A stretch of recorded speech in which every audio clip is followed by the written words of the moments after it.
Hi, people. You're welcome to the Grace 2 channel. I'm so glad you're here.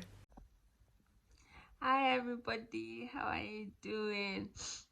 So quick one. I just wanted to drop this because it's been on my mind for some days. But I recorded this in the audio form and I figured out how to actually attach that audio to a video. But I just felt like let me just re-record it. So sometimes last week I was just studying my Bible and it just dropped in my heart about how so many times we as human beings we try to stay bound to our promises to God and say say for example, especially as regards relationships or marriage. And I think sometimes a lot this happens to like Christians and believers, and we want to like stay true to the promise or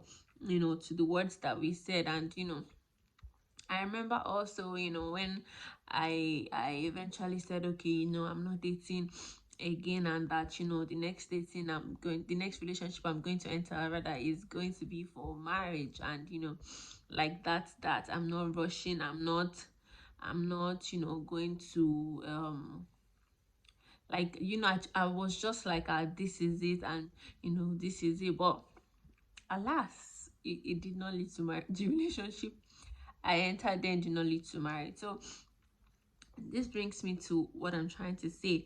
So many times we tie ourselves to these promises, saying, oh, I already said that the next relationship I enter or the next relationship I go into is going to be for marriage, or that's the person I'm going to marriage. That's the person I'm going to marry rather. Or we tell God like, okay, for ladies, some ladies make this pact with God like, the very first person I have sex with is the person that I'm going to marry.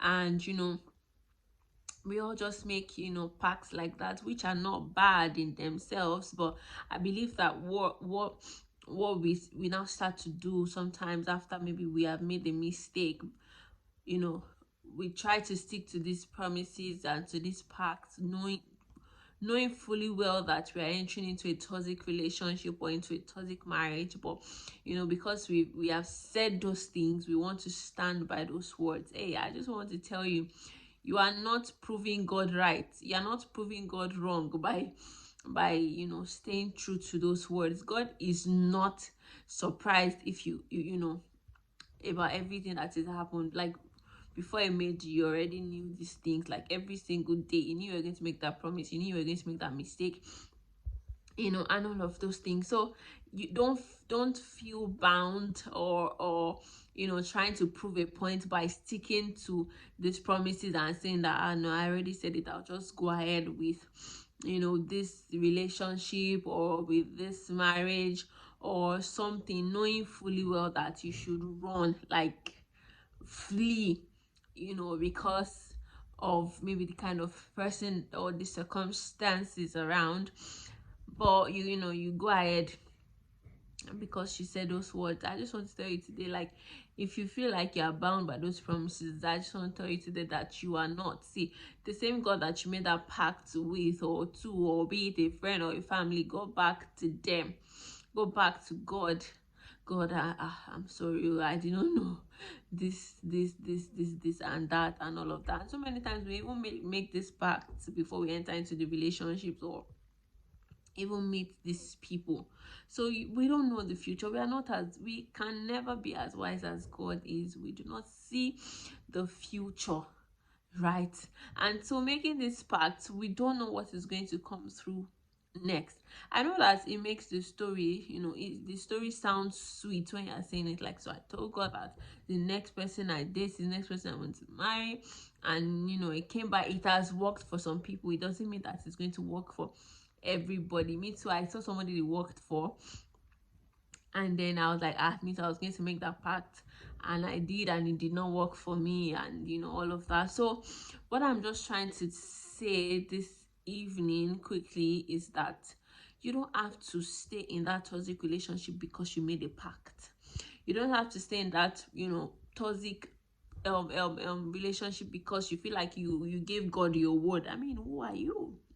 God is not surprised that, God is not surprised by everything that is happening. You are not God. It's only God that is bound by his word. It's only God that, stands by his word, and none of his words goes back to him without fulfilling the purpose for which he sent them. But see, the good thing is that we are not God.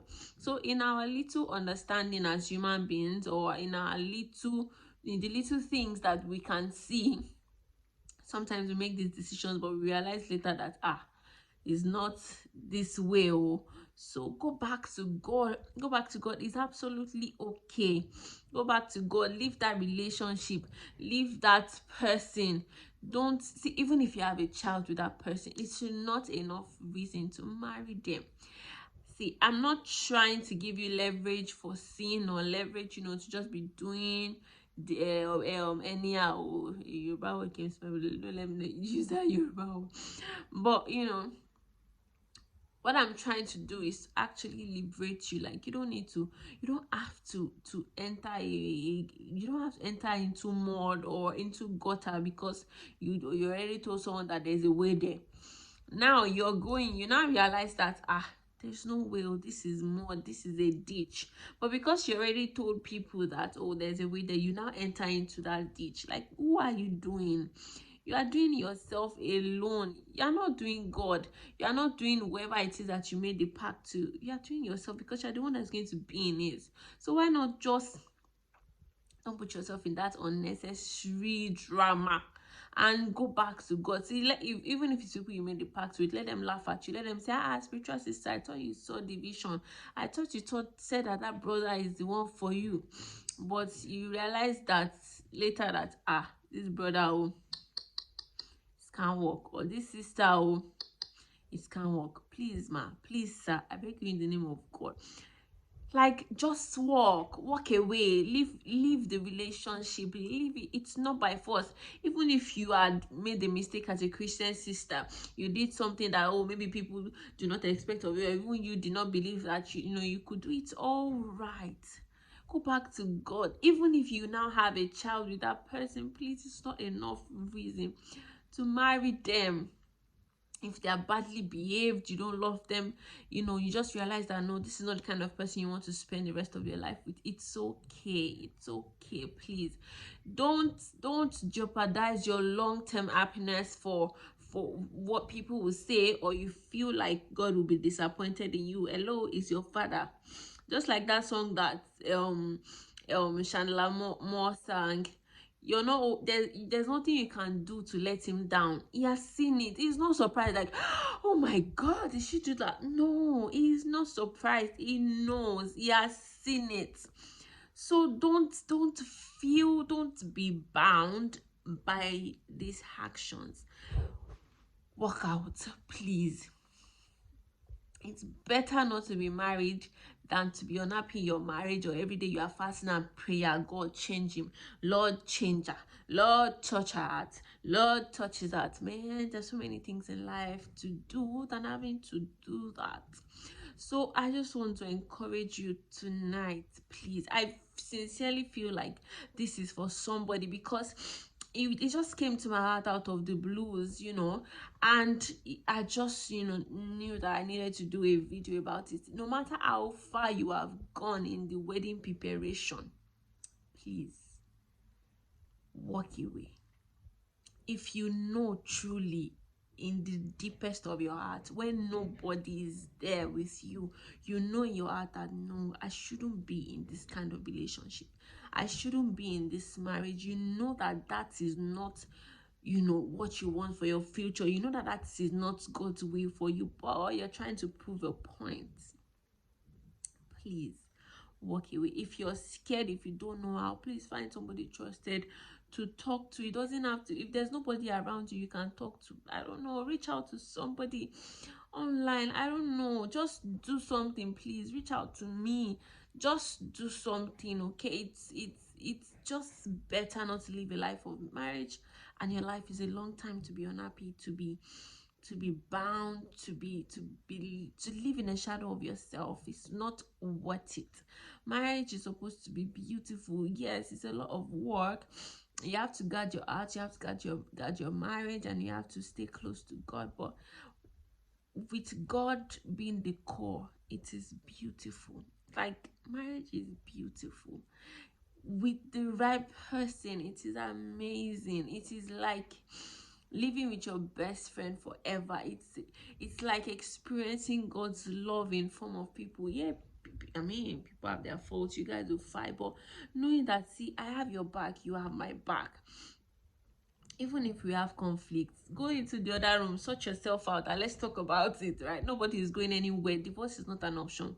We're going to talk about it. We're going to pray through it. No matter how difficult it is, we're going to pray. We're going to talk.